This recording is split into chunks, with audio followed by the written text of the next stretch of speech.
Amén.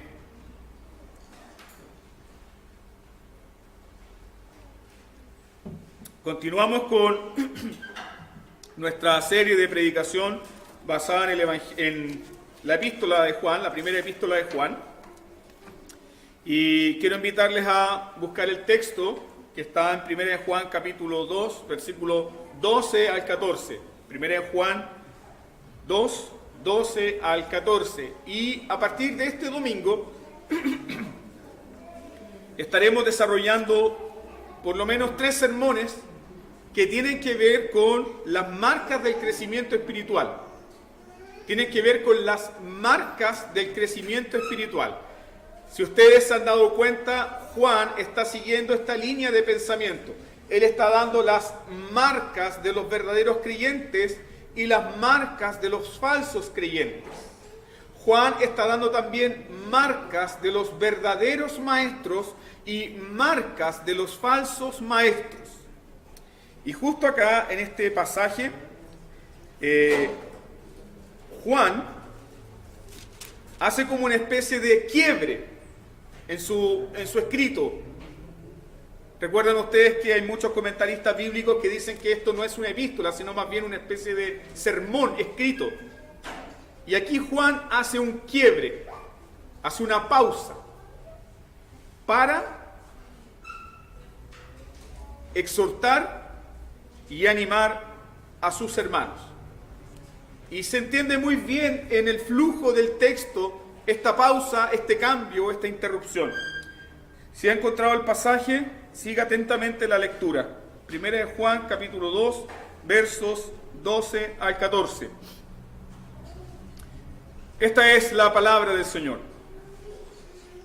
Os escribo a vosotros, hijitos, porque vuestros pecados han sido perdonados por su nombre. Os escribo a vosotros, padres, porque conocéis al que es desde el principio. Os escribo a vosotros, jóvenes, porque habéis vencido al maligno. Os escribo a vosotros, hijitos, porque habéis conocido al Padre. Os escribo a vosotros, padres, porque habéis conocido al que es desde el principio. Os escribo a vosotros, jóvenes, porque sois fuertes, y la palabra de Dios permanece en vosotros, y habéis vencido al maligno. En estos versículos comprendemos el cambio que hace Juan. Desde el capítulo 1, Juan viene mostrando marcas distintivas de los verdaderos creyentes y marcas distintivas de los falsos maestros. Y sin embargo aquí Juan cambió. Y vuelve a repetir esta palabra: hijitos. Hijitos.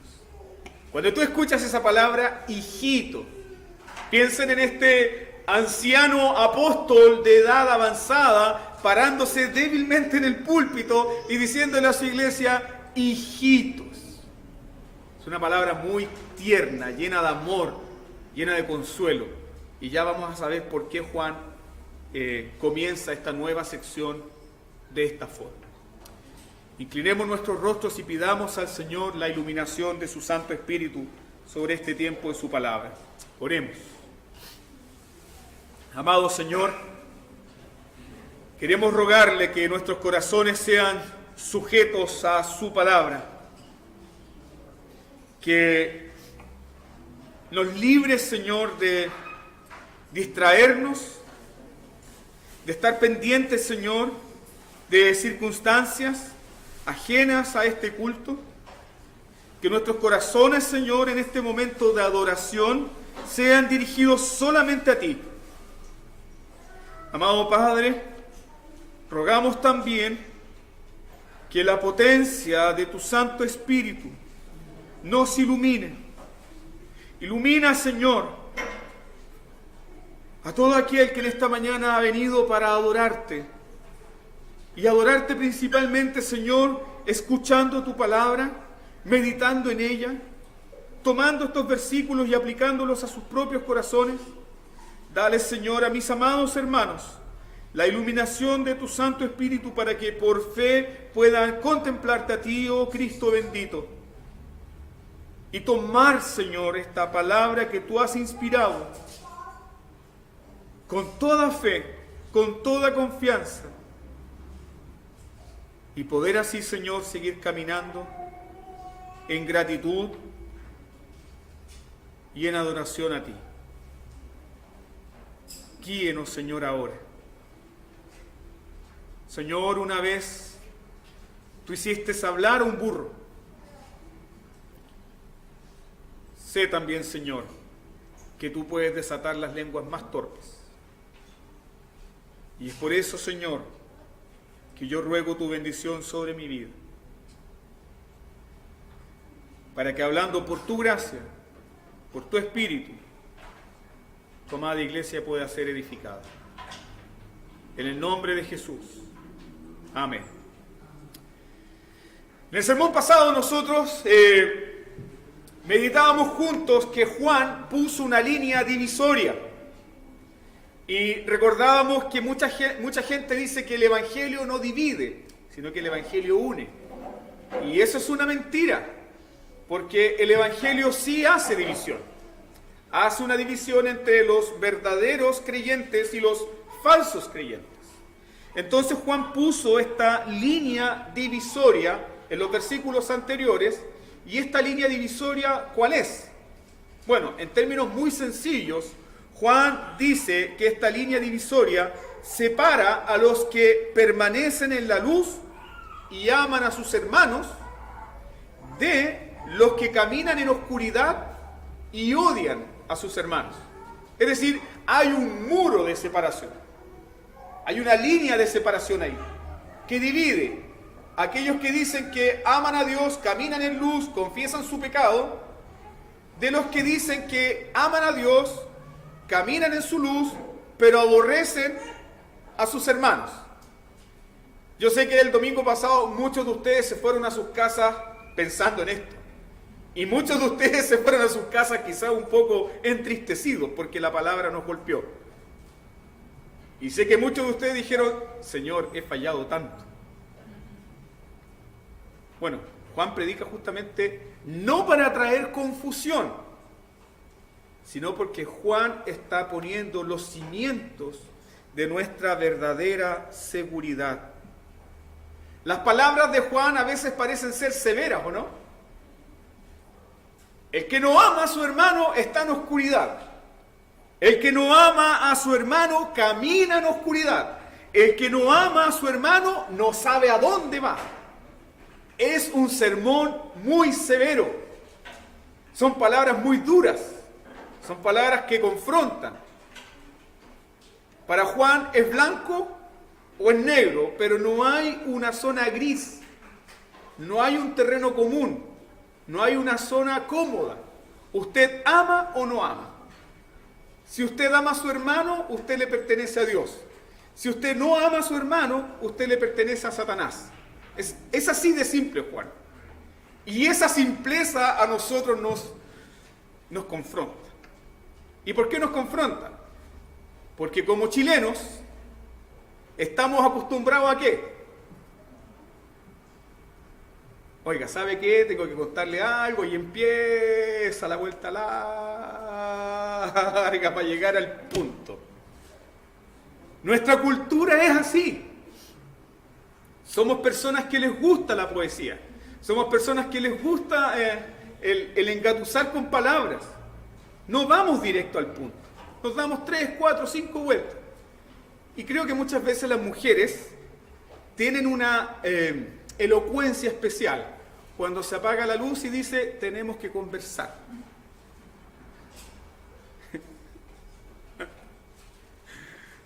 ¿Quién de ustedes ha pasado por ese payo oscuro?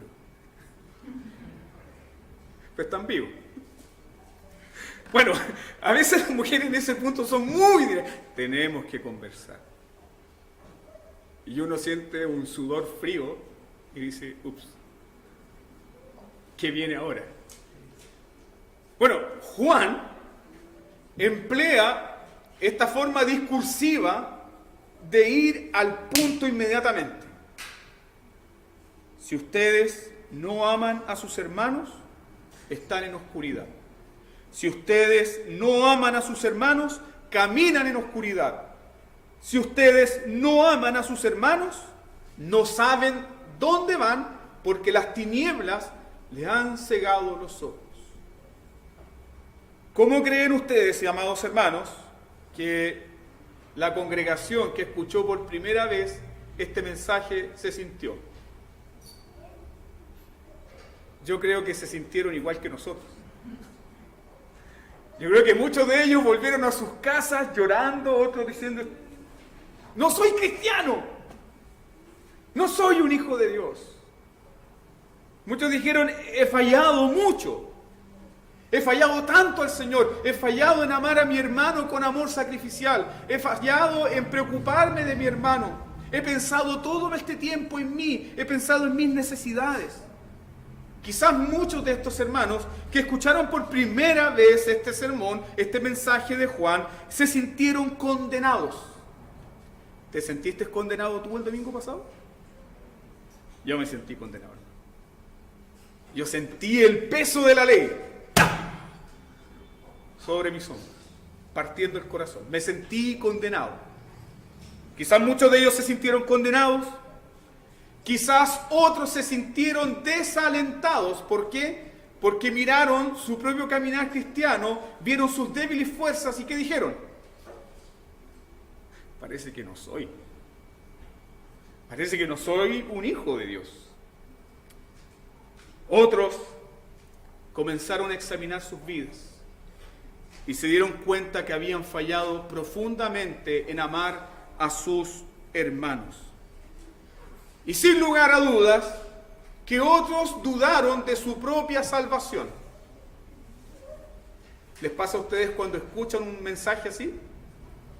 Sí, inmediatamente el peso de la ley nos pone a temblar. Pero no fue esta la intención de Juan. Si entendemos bien el sentido, la motivación de Juan, no es la motivación de Juan aumentar las dudas de la iglesia. No es la motivación de Juan hacer dudar a sus hermanos. No es el deseo de Juan que la iglesia se sienta completamente desalentada o que pierda la seguridad. ¿Cómo se llama esta serie de predicación? Para tu gozo y para tu seguridad. Ese es el deseo de Juan. Juan escribe para que la iglesia tenga verdadero gozo y verdadera seguridad. ¿Y cómo lo hace Juan? Rompiendo nuestras falsas seguridades, haciendo pedazos nuestras falsas seguridades. Pero en su intención principal, Juan no está pensando en escribir o predicar para traer dudas a su iglesia. Está pensando en que su iglesia sea verdaderamente fortalecida. Entonces Juan, como un buen pastor, vemos acá que en esta sección hace una pausa. Fíjense en esto, hace una pausa, porque el versículo 12 dice: pero el que aborrece a su hermano está en tinieblas, y anda en tinieblas y no sabe a dónde va, porque las tinieblas le han cegado los ojos. Y cuando los hermanos escucharon eso, quedaron plop. Pero ¿cómo comienza el versículo 12? Les escribo a vosotros, hijitos. Gracias, Juan, por darnos un respiro. Gracias, Juan. Pero estas no son las palabras de Juan. O sea, sí, son las palabras de Juan, pero principalmente las palabras de quién son. Son las palabras del bendito Espíritu Santo. Son las palabras del Dios Todopoderoso, que cuando pensó en su iglesia, que cuando pensó en los débiles, que cuando pensó en aquellos que luchan con su pecado, el Padre inspiró a escribir: hijitos, hijitos. Así como tú tienes a tu hijito en tus brazos, el Padre piensa en sus hijitos. Hijitos. Les escribo porque sus pecados han sido perdonados por su nombre. ¿Cuáles pecados? Juan me está diciendo que si no amo a mi hermano, Estoy en oscuridad, estoy en tinieblas. Señor, me he dado cuenta que no amo a mi hermano. He pecado. Y luego Juan dice, hijitos, tus pecados han sido perdonados en su nombre. Puedes ver que Juan está confrontando, pero también consolando. Eso es típico de la predicación del Evangelio. El Evangelio nos confronta y también nos consuela. Hace pedazos nuestras falsas seguridades y nos consuela con la justicia de Jesús. Juan entonces, al decir esto, en el versículo 12, Juan al decir, hijitos, les escribo porque sus pecados han sido perdonados, ¿de qué no tiene dudas Juan? ¿De qué no tiene dudas Juan? Al decir, les escribo porque sus pecados han sido perdonados por su nombre. Juan no tiene dudas y tiene certeza de que estos lectores han sido perdonados. Juan es un buen pastor. Juan está pensando en sus hermanos y está alentando a sus hermanos y les dice, yo estoy seguro de que ustedes han recibido el perdón de sus pecados. Pero no solamente eso, sino que también Juan va a desarrollar otros aspectos fundamentales de la fe. Y por eso este sermón se llama Marcas del Crecimiento Espiritual. Juan está seguro de que estos hijitos han recibido el perdón de sus pecados. Juan está seguro de que los padres conocen a Dios. Juan está seguro de que los jóvenes en la fe están luchando ¿contra quién? Contra Satanás. Porque se mantienen firmes y arraigados en la palabra de Dios. Entonces, lo que Juan está desarrollando acá es un mensaje para distintos espacios, ámbitos en la fe. Juan está pensando en estos hijitos que caminan delante del Señor. Juan está pensando en padres, no de edad de padres cronológica, sino padres que están en una edad distinta en su caminar cristiano. Y está pensando en jóvenes en la fe. Algunos comentaristas han dicho que Juan se dirige a 3 grupos dentro de la iglesia. Algunos comentaristas dicen que Juan está hablando a jóvenes, niños y padres. Comentaristas dicen que Juan está hablando a personas de distinta edad cronológica. Pero el texto no da esa idea. ¿Por qué? Porque comienza en el versículo 12 con hijitos, una palabra que ya Juan ha repetido anteriormente para referirse a ¿qué? A toda la congregación, a todos los santos. Juan llama hijitos a los grandes, a los viejos, a los ancianos, a los jóvenes, a los niños, a las mujeres casadas, a las mujeres solteras, a las mujeres que tienen muchos hijos, a las mujeres que no tienen hijos. Les llama Juan hijitos. Dan a entender el cuidado que Dios tiene por su pueblo. Otros comentaristas como Charles Dodd, William Barclay, F.F. Bruce y John Stott dicen que esta forma de referirse se refiere a la madurez espiritual o se refiere a los procesos de la madurez espiritual. Hay muchos de ustedes que están en la etapa de ser hijitos. Hay otros que están en la etapa de jóvenes y hay otros que están en la etapa de padres. Y eso es lo que los siguientes domingos vamos a estar desarrollando, pero ahora simplemente me refiero a esta primera marca de crecimiento espiritual. Les escribo a ustedes, hijitos, porque tienen conciencia de ¿qué? De que sus pecados han sido perdonados en su nombre. Y creo que esa es como la verdad doctrinal más básica, más elemental, más fundamental. ¿Cuál? Cristo ha pagado todos mis pecados. Pero necesitamos estar seguros. Necesitamos conocer en profundidad esa verdad. Antes de avanzar en muchas otras doctrinas, necesitamos un conocimiento profundo del perdón de Dios, de la naturaleza de su perdón y de lo que su perdón significa para nosotros, los hijitos. Fíjense por favor en el versículo 1 del capítulo 2.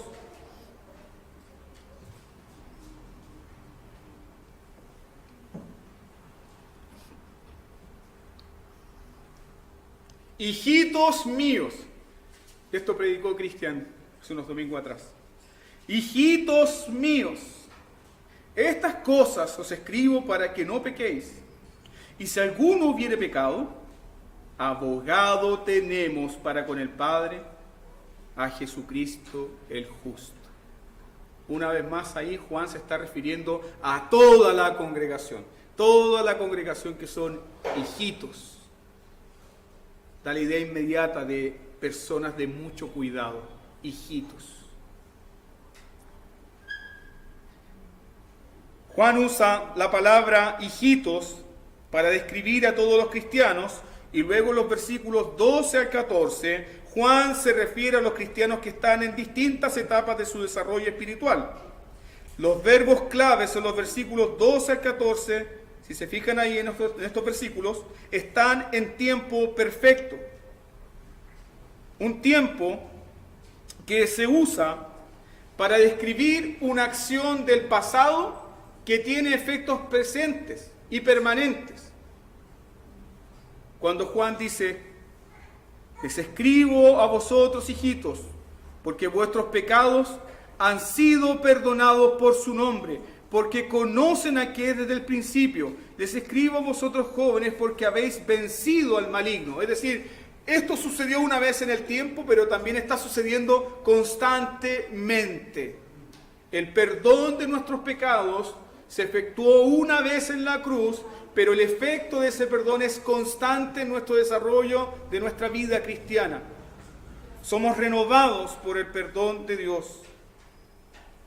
Por lo tanto, desde el momento de la conversión, el cristiano conoce el perdón permanente en Cristo. Para el cristiano, el perdón no fue algo que sucedió 2000 años atrás en la cruz. Para el cristiano, el perdón es algo que sucede día a día. Porque día a día la misericordia de Dios es renovada. Y experimentamos misericordia fresca y perdón fresco cada día. El cristiano también conoce y continúa creciendo al Cristo eterno y al Padre eterno. La victoria del cristiano sobre Satanás significa que el cristiano disfruta de las consecuencias perdurables de esa victoria presente. ¿Por qué vencemos a Satanás y sus tentaciones? Porque conocemos del perdón de Dios. La mentira constante con la que Satanás va a atacar nuestros corazones, ¿cuál es? A Dios no le importa tu pecado. Y cuando pecamos, Satanás nos va a decir, Dios no te puede perdonar. Necesitas un entendimiento profundo del perdón de Dios. En la conversión, el pecador fue movido a arrepentirse y a poner su fe únicamente en Cristo. Y así fue trasladado el dominio de Satanás al de Cristo. Y en la cruz el gobernante de este mundo fue arrojado. Y Cristo hizo un espectáculo público de los principados y las potestades al despojarles en la cruz. El cristiano es alguien que, como decía Cristian en la previa a la oración de confesión, constantemente está mirando lo que sucedió en la cruz. No solamente Cristo murió por nuestros pecados en la cruz, Cristo despojó públicamente todas las fuerzas espirituales que oprimen al cristiano. Por eso la cruz es nuestra victoria. Por eso la cruz es tu victoria. Y por eso día a día nos aferramos a la cruz de Jesús. ¿Por qué? Porque ahí no solamente Jesús murió, tú también moriste.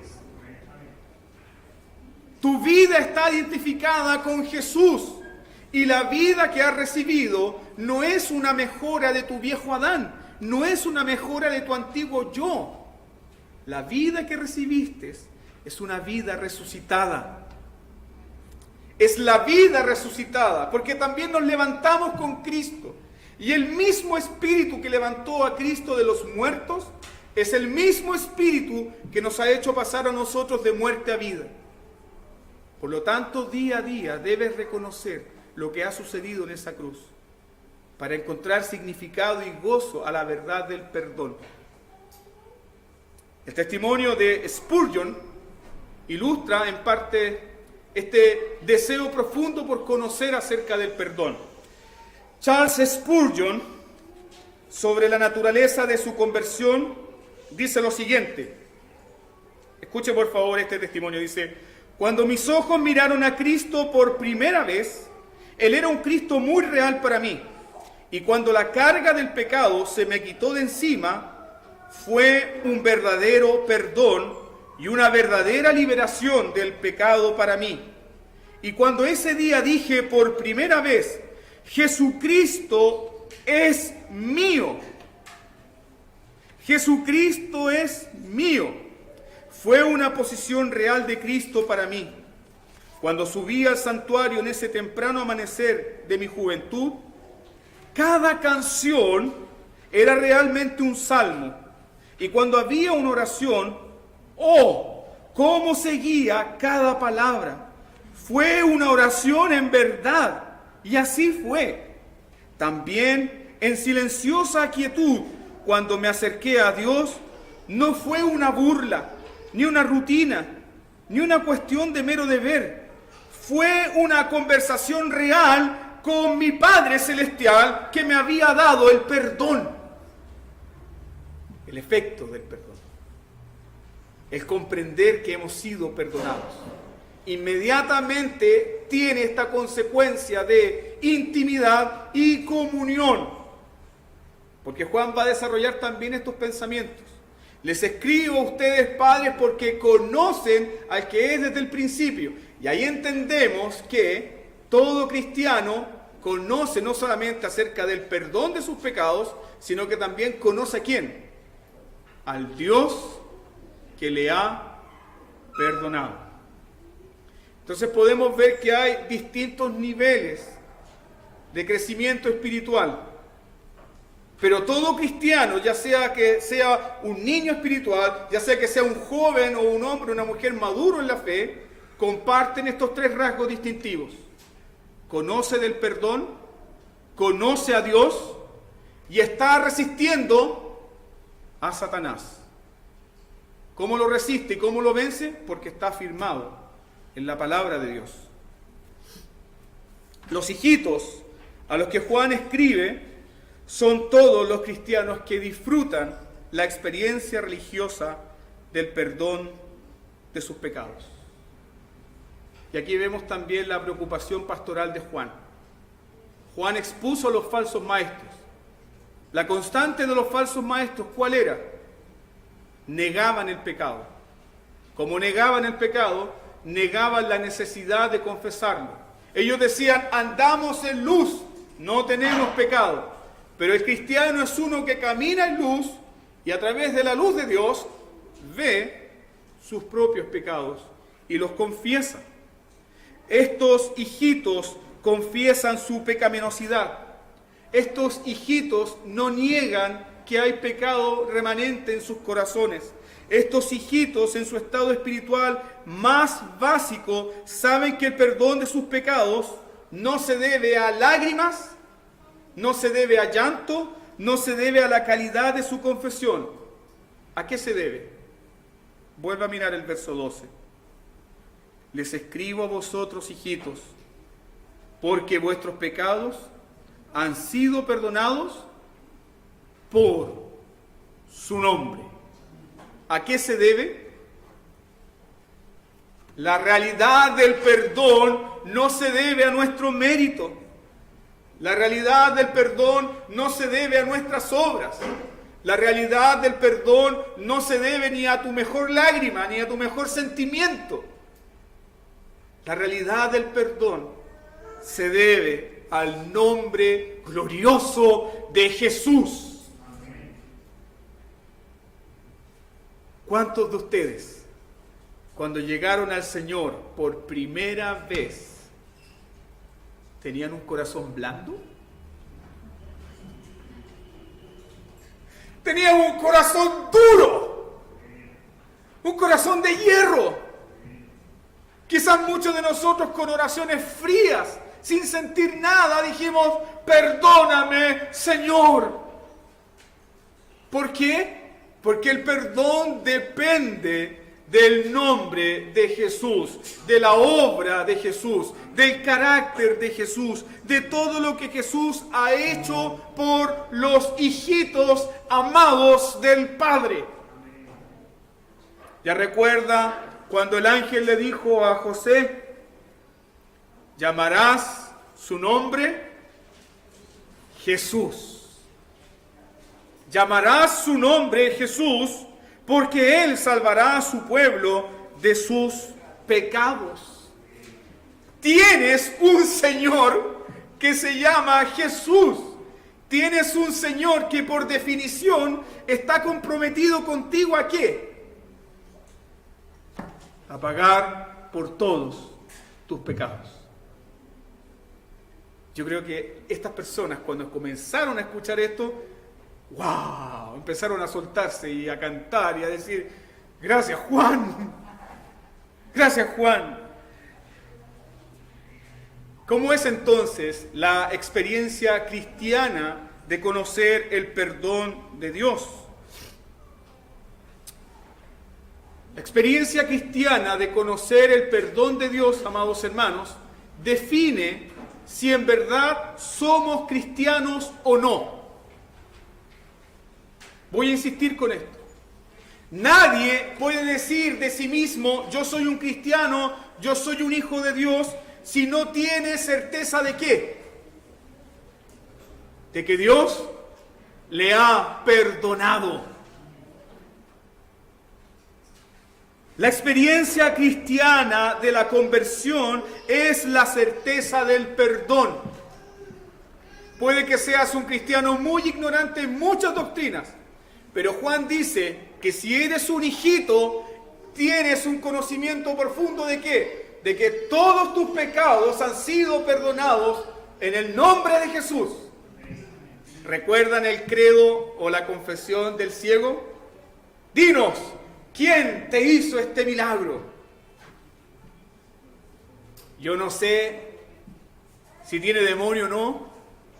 Yo simplemente sé que antes no veía y ahora veo. Nosotros podemos decir, no conozco muchas grandes cosas de la doctrina, los misterios de Dios, pero estoy seguro de que Él ha perdonado mis pecados por el glorioso nombre de su Hijo. Estoy seguro de eso. Por eso Juan está hablando a estos hijitos. Ahora, queridos hermanos, ¿por qué Dios nos perdona? Bueno, Juan ya lo dijo. Somos perdonados por el nombre de Jesús. No es que haya algo mágico en el nombre de Jesús. Cuando habla del nombre de Jesús se refiere a su obra, a su vida de obediencia activa, pasiva, a su vida de obediencia perfecta como siervo y a su muerte y resurrección y su ascensión. ¿Por qué Dios nos perdona? Quizás podríamos responder rápidamente y decir, porque Dios es bueno. ¿Por qué Dios nos perdona? Una respuesta rápida sería, porque Dios es bueno. Pero esa no es una respuesta completa. ¿Por qué no es una respuesta completa? Porque Dios, escuche bien, Dios seguiría siendo bueno, santo, justo, si eligiera no perdonarnos. Dios seguiría siendo bueno, santo y justo por toda la eternidad si hubiese elegido no perdonarnos. Como no perdonó ¿a quién? A los ángeles. Y como no perdonará a los condenados en el día del juicio final. En el día del juicio final, cuando Dios diga, vayan a las tinieblas eternas, ese Dios seguirá siendo misericordioso, seguirá siendo santo y seguirá siendo justo y bueno por toda la eternidad.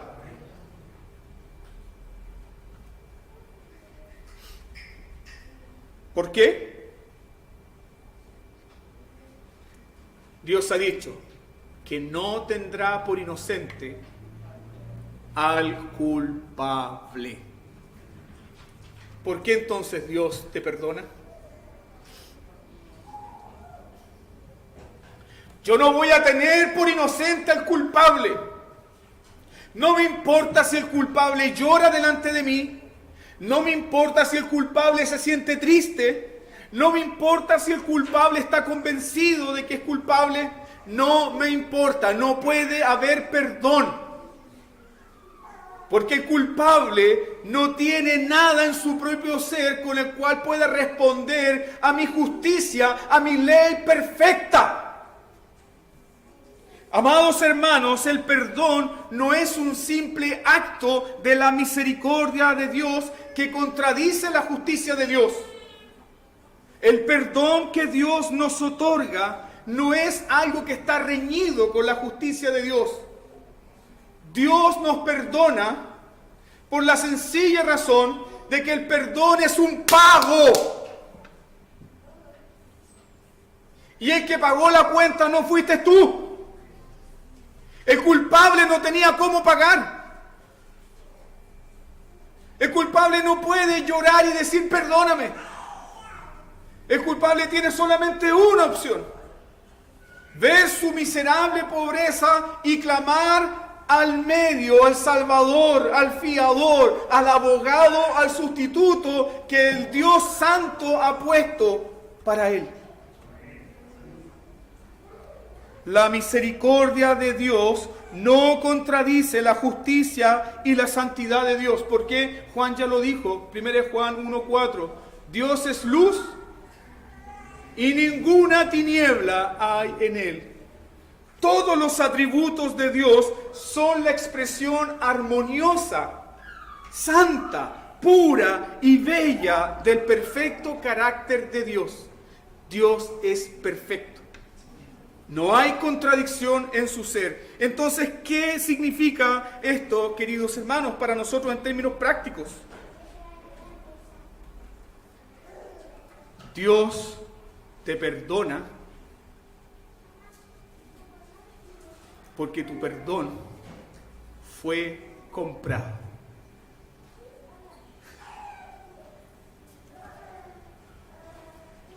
¿Cuánto vale tu perdón? ¿Tú crees que Dios te perdona porque tú derramaste una lágrima? ¿Tú crees que Dios te perdona porque te sientes quebrantado? ¿Tú crees que Dios te perdona porque dices, oh sí, estoy convencido de cuán pecador soy? Oh sí, siento que soy muy malo. Puedes tener todo eso y marcharte al infierno.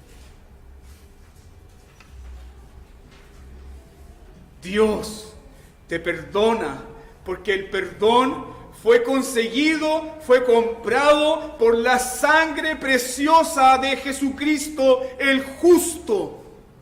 El perdón es un pago, queridos hermanos. Hay perdón efectivo para todos nuestros pecados.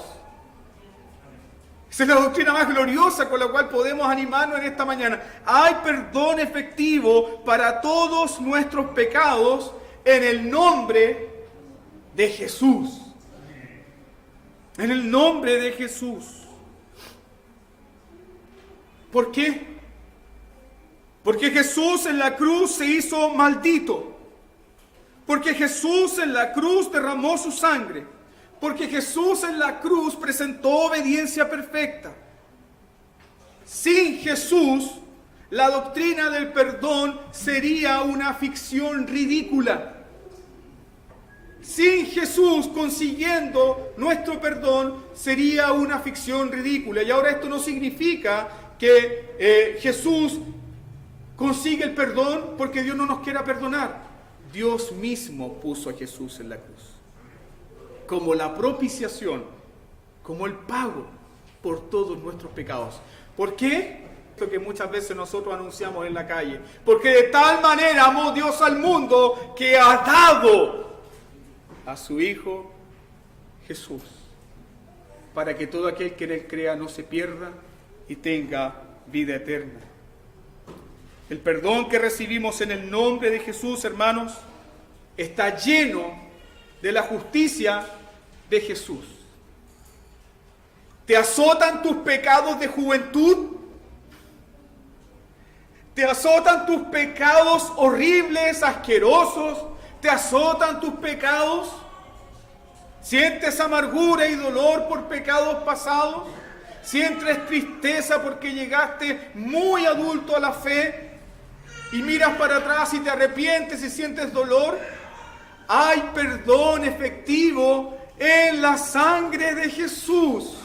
Hay perdón para todos tus pecados.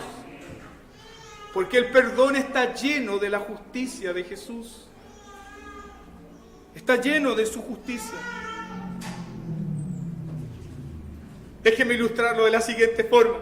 Esta es la razón por la cual Dios no te perdona con los dientes apretados. Te perdono. Como muchas veces tú y yo hemos perdonado. Sí, te perdono, hermano. Me duele. Dios no nos perdona con dientes apretados, con dolor. Dios nos perdona y nos declara justos porque el perdón que recibimos de Dios está conseguido por la sangre de su Hijo glorioso Jesucristo. Y todo el deleite del Padre es para con su Hijo. Por eso, hermanos, cuando un pecador se arrepiente, ¿qué sucede en los cielos? Oh, sí, se arrepintió un pecador. Qué bueno, uno más. Anótenlo. Oh, sí, se arrepintió un pecador. Sí, Dios es bueno. No, hermanos, hay una fiesta. Hay una fiesta y gozo, alegría. ¿Por qué? Porque los ángeles que no conocen de la gracia se miran unos a otros y dicen: Dios acaba de perdonar a un pecador y lo ha hecho por medio de la sangre de su Hijo. ¡Gloria a Dios! Todo el universo. Hay fiesta, dijo Jesús. Piensa en el día en que recibiste el perdón. Ese día el cielo cantó. Aleluya.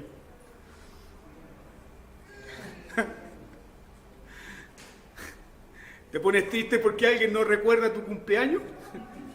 Piensa en eso. Ese día hubo cántico en el cielo. Dios nos perdona por la justicia perfecta de su Hijo. Entonces, mis queridos, el perdón no es un simple acto emocional.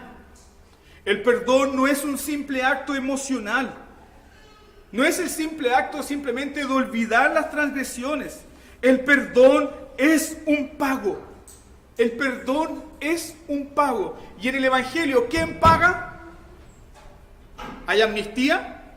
¿Sabe lo que es la amnistía o no? En la amnistía nadie paga. Simplemente se pasan por alto las cosas. No.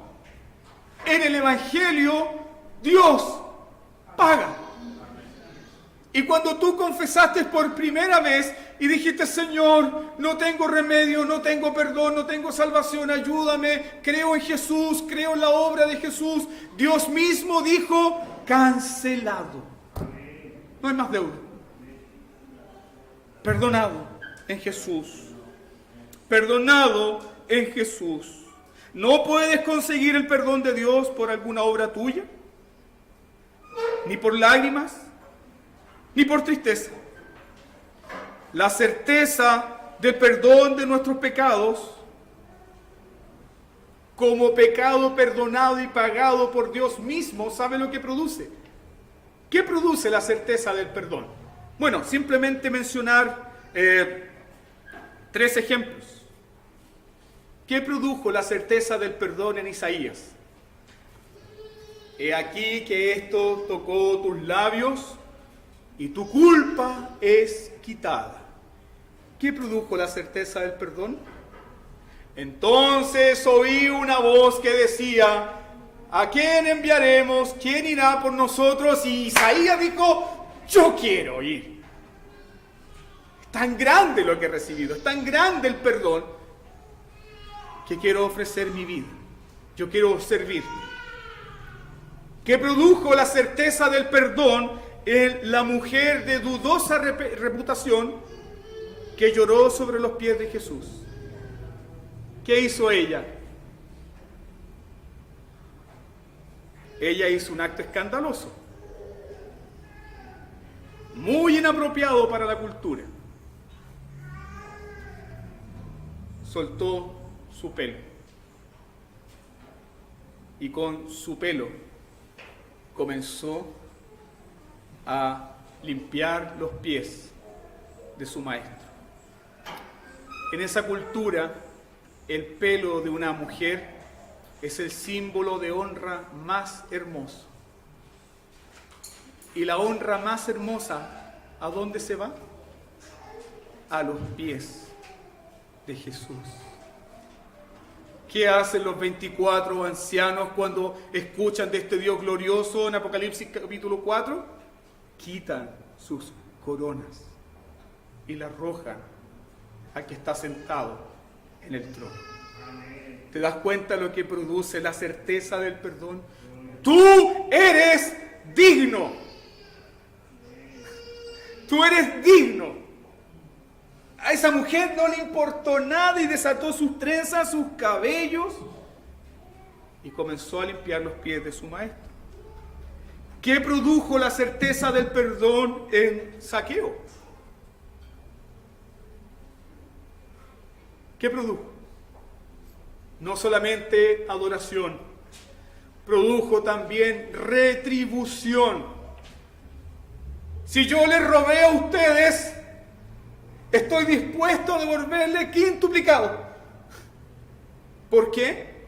Porque el gozo del perdón, mis amados hermanos, el gozo del perdón es un poder expulsivo. El gozo del perdón es un poder que limpia y purifica el alma. El gozo del perdón es lo que nos hace a nosotros libres. Hombres y mujeres libres para servir a Dios. Tú no estás aquí tratando de conseguir el perdón.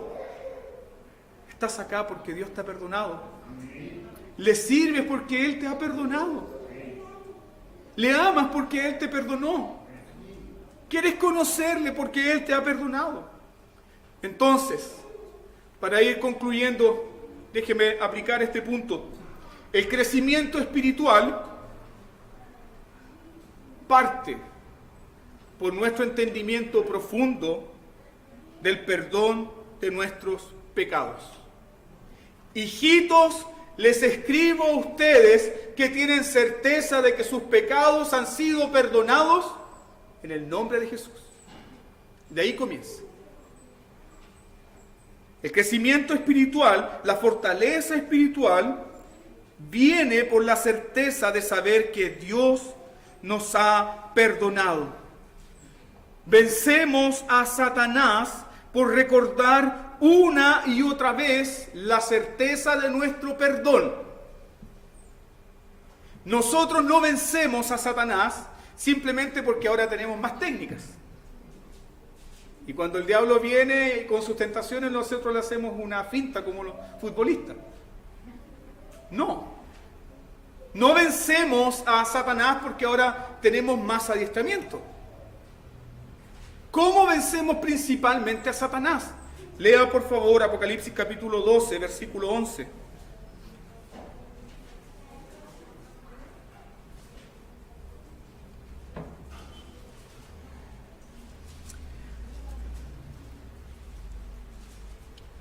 Una vez más, Juan, con palabras gloriosas. Apocalipsis 12, 11 dice: y ellos le han vencido por medio de la sangre del Cordero y de la palabra del testimonio de ellos, y menospreciaron sus vidas hasta la muerte. ¿Cómo vences a Satanás y sus tentaciones? Por la sangre de Jesús, por el recordatorio constante de que tienes un precio, por el recordatorio constante de que eres un hombre y una mujer pecador. ¿Ya recuerda la anécdota de Lutero? Lutero en el castillo de Wartburgo, el castillo que le había proporcionado Federico el Sabio de Sajonia, donde Lutero se cambió de nombre. Se puso Caballero Jorge y se dejó la barba. Una cuestión muy interesante porque en la cultura alemana, San Jorge fue aquel que había destruido al dragón. Y Lutero era como bien pasado a rollo, se puso esa chapa de Caballero Jorge, porque él mismo se veía como luchando contra el dragón. Entonces dice esta anécdota que Lutero estaba ahí traduciendo la Biblia y de pronto ve a Satanás en este muro escribiendo todos sus pecados, cada uno de ellos, uno tras otro, uno tras otro. Y Lutero decía, y me enfermaba y me disgustaba porque tenía la razón. Era verdad. Hasta que le dije a Satanás, ¿has olvidado algo? Escribe ahí. La sangre de Jesucristo nos lava y nos limpia de todo pecado. Aleluya. Y Lutero dice, y no me molestó más. ¿Cómo vencemos al diablo? Ellos le han vencido por medio de la sangre del Cordero. Ellos le han vencido. Hermanos, la victoria es real, no es un sueño. La victoria del cristiano contra las tentaciones, contra Satanás, es real. Y lo hacemos cuando tenemos certeza del perdón de nuestros pecados a través de la sangre de Jesús. Última aplicación. En 2 de Pedro, capítulo 1, versículo 3 al 9, el apóstol Pedro está enumerando ahí los rasgos del carácter del verdadero creyente. ¿Cuáles son los rasgos del creyente ahí? En 2 de Pedro capítulo 1, verso 3 al 9. Los rasgos del creyente son fe, virtud, conocimiento, dominio propio o autocontrol, constancia, piedad, afecto fraternal, amor. Pero fíjense la diferencia que hace Pedro aquí. Dice, luego Pedro va a dar una declaración muy interesante. Versículo 9. Pero el que no tiene estas cosas, tiene la vista muy corta. Es ciego. No dice el que está carente de amor, carente de piedad, carente de afecto, no dice que perdió su salvación. Ojo con eso. No está diciendo eso Pedro. Pedro está hablando de personas que de algún momento dejaron de crecer espiritualmente. Y Pedro dice, esta falta de crecimiento no se debe a que ellos perdieron su salvación. Fíjate bien en el versículo 9. ¿A qué se debe? Habiendo olvidado la purificación de sus antiguos pecados. ¿Te das cuenta cómo la certeza del perdón nos permite a nosotros caminar día a día en crecimiento? La certeza del perdón también es nuestra fuente para servir a Dios. Domingo a domingo tú vienes acá, cantas con los hermanos, abrazas a tus hermanos, te gusta escuchar la palabra, no porque este sea una iglesia pop, sino porque tienes certeza de que el Señor te ha perdonado. Y tú quieres estar donde están los perdonados por el Señor. Entonces, finalizando con esta última aplicación, ¿deseas crecer en tu vida cristiana? ¿Deseas madurar en la fe? Profundiza ¿en qué? En el perdón de Dios. Profundiza en el perdón de Dios. Que cuando vuelvas a tu casa, puedas escuchar una y otra vez, yo te perdono. Él me ha perdonado. Él me ha perdonado. Como dice un viejo himno, sí me ha tocado. Y ahora sé que el Salvador salva, cambia y transforma. Dios nos ha tocado con su perdón. Tal cual como el carbón encendido tocó con el perdón a Isaías. Él nos ha tocado con su perdón. Y una conciencia profunda en este perdón nos permitirá a nosotros seguir creciendo y madurando en nuestra fe. No olvide el perdón de sus pecados, como dice el Salmo 103. Bendice, alma mía, al Señor y no olvides ninguno de sus beneficios. Yo soy el que deshice como una nube todas tus rebeliones. Vuélvete a mí, porque yo te redimí. Alabado sea nuestro Dios. Inclinemos nuestro rostro y demos gracias al Señor por su palabra en esta mañana.